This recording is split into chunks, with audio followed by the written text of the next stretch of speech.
Hello and welcome to Making Battlefront 3 a Good Game, Episode 4, Kit and Class Customization.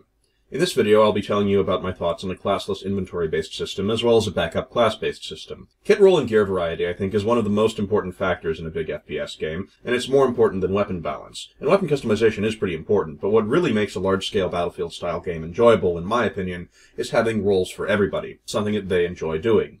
Everybody has something they'll enjoy and want to do, or at least most people do. Some people will enjoy multiple roles and jumping around, and some will discover new things that they like doing. And I feel it's a necessity to have as many options as possible in that regard, and to properly encourage people to try new things. This gives the game longevity. Now, fact number 1. Battlefield 2142, a game from 2006, has more gear and kit variety than Battlefield 3. This is a fact. Not counting weapon unlocks, you can have more gear, equipment, and in more combinations for all of the classes, and it largely wasn't considered to have poor balance until support players got an infantry radar. And I'd argue that it's still better than Battlefield 4 if you're a recon player, because the squad spawn beacon was a squad leader item and didn't occupy a normal loadout slot. To a significant extent, the Battlefield 2142 kit customization options also outclass PlanetSide 2. I could obtain a decoy infantry projector and place a trip mine on it to kill people that came for a knife kill. I could take C4 and claymores and jump onto a building with a sniper rifle and plant claymores to protect myself. I could take a cloaking device in C4 and be a saboteur. And there were several other options just in the recon tree. Fact number 2. Battlefield 2142 gave you unlock points similar to how PlanetSide 2 gives certs, which you could then spend in whatever category you wanted.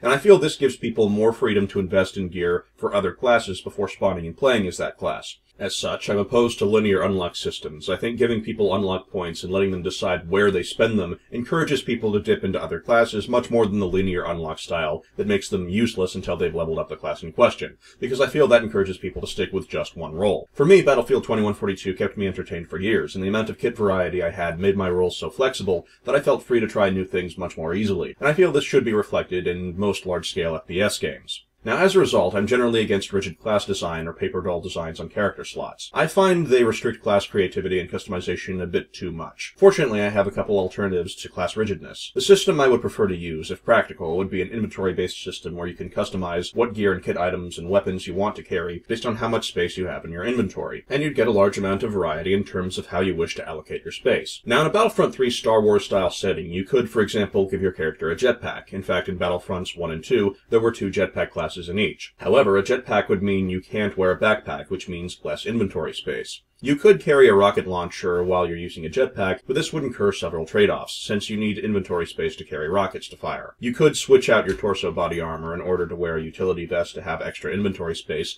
but that incurs another trade-off of having less body armor. You also might not have much space for, say, an assault rifle. Though you could carry an assault rifle and a rocket launcher, you might need to attach a weapon sling to the assault rifle so you can carry it on your back, since you don't have backpack space for it. And aside from the starting magazine in your assault rifle, where are you going to keep extra magazines for it? Because if we do go for an inventory system instead of normal classes, then ammunition shortage would definitely need to be a thing. Otherwise, people would just take a resupply box and continuously feed themselves rockets, which would override the entire point of inventory management. I'm okay with having, say, an ammunition box or a rocket box that contains a fairly large amount of magazines or rockets to either use on yourself or give to teammates, but have to consume a good bit of inventory space to use to make it a balanced trade-off. Maybe by putting them in a storage space in vehicles or some such. But if you're carrying around a box to give normal weapon magazines or give rockets, then that's even less space you have for other stuff. I'm not sure if it's reasonable in the first place to have such a box generate a continuous supply of ammunition or rockets or explosives. Maybe that'd be an upgrade for the ammunition box to the rocket box to let it regenerate supply over time, but I think that'd come down to the nuances of balancing out the infantry versus vehicle combat in that regard. But the punchline is you can't take a rocket box with a jetpack to generate thousands of rockets for yourself,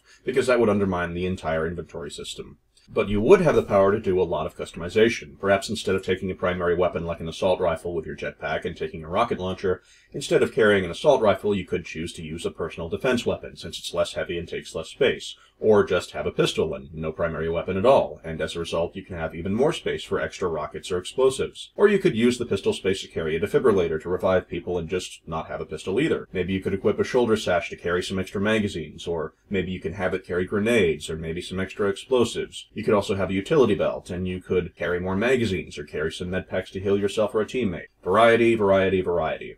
I think having a wide variety of gear items to equip and a wide variety of kit customization combinations is what will really build a template for most people to enjoy. And there'd be multiple ways to do similar tasks. For example, in Battlefield 2 Special Forces, you could, depending on class, get a grappling hook to climb vertically. In a Battlefront 3 setting, it's significantly slower than using a jetpack, but all it requires is some inventory space for cable and a grappling hook firing mechanism under barrel weapon attachment. And that requires less space than jetpack would. You could perhaps get zip lines or rappel cords, which might actually be important, since every single person getting a parachute or near immunity to falling damage would definitely not be a thing as it was in the Battlefield series and Battlefront 2 respectively. That's my ideal inventory customization system, having a lot of options and variety to choose different ways to go about doing something. Now with that said, there's no guarantee such an inventory system will work out. It is possible that we'll find ourselves in beta going, we really need to establish classes. Having an inventory system isn't an excuse for a player to have 50 grenades that he can just spam spawn after spawn. I imagine we could limit the total number of grenades someone has, or limit grenades to be less spammable, and I imagine I'd make throwing grenades somewhat difficult to aim and slightly random in the path they travel, and I've already come up with a more complex aiming system that would reduce grenade spammability significantly without making them useless. But there's still the risk such safeguards won't work, or for some other reason we can't use the inventory-based system. As such, I've also devised some class system upgrades as a plan B just in case that happens. Even using an inventory system with no dedicated classes at all, we'd still need some preset starting kits. That'd be essentially starting templates for players that are new to FPS games to help give them an understanding of what roles are useful in certain situations, and to provide access to some unlocks so you're not completely useless when you're at rank 1 with no unlock points yet to make a custom character for yourself. But if we do need to actually use a class-based system, in the best-case scenario, I see classes to be more what you'd call guidelines than actual rules. What I think I'd do is add in the template classes with the various unlocks and gear trees for each class, but still keep most of the gear and equipment unlockable at level 1 if you choose to invest the points into it. And for most of the gear items, you could invest some more unlock points and do an achievement regarding that item to enable that particular gear item for use on other classes. Let's say we have an engineer player, and he gets a remote explosive, some type of C4, which isn't by default available to other classes. Well, if he invests some more unlock points and does a C4 achievement or two,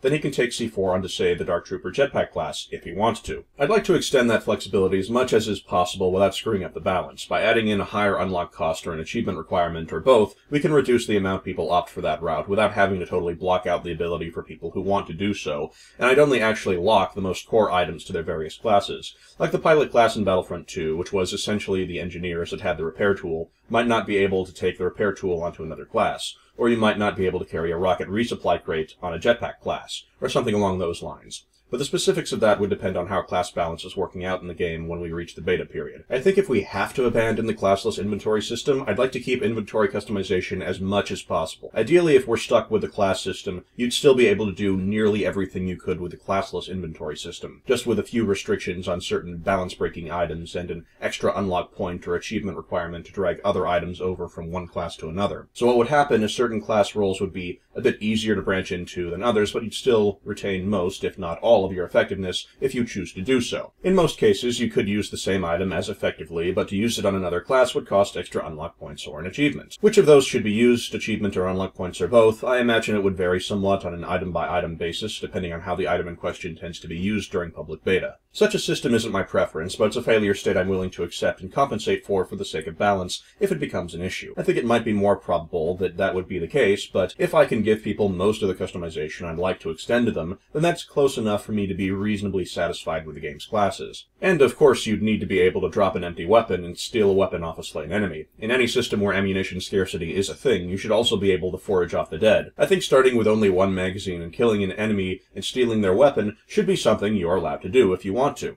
To me, firing all your rockets and dropping your rocket launcher and booby-trapping it with an explosive when an enemy comes to pick it up is as valid a tactic as searching for a resupply, perhaps even more valid if you're behind enemy lines. This is something that doesn't happen in PlanetSide 2 at all, and doesn't happen as efficiently as it should in Battlefield 4 in my opinion. In Battlefront 2, you could replenish health and ammunition off corpses, but the system was very simplistic. I think we'd need to upgrade the corpse looting interface a little to speed up picking up what you want and leaving what you don't, but I don't think that'd be hard to do if we displayed items on the body clearly and added in some looting hotkeys to select an item and select where you want to put it. I see using your jetpack until you're out of fuel, then dropping it on the ground and stealing an enemy's backpack after stabbing him in the face as a fair and equitable trade. Anyway, those are my thoughts on general class and inventory systems for Battlefront 3. I like having a lot of options, a lot of ways to contribute, and a lot of ways to build your character. I think that opens more options for people to play with, and I feel that would add a lot of longevity to the game. I'll see you next time.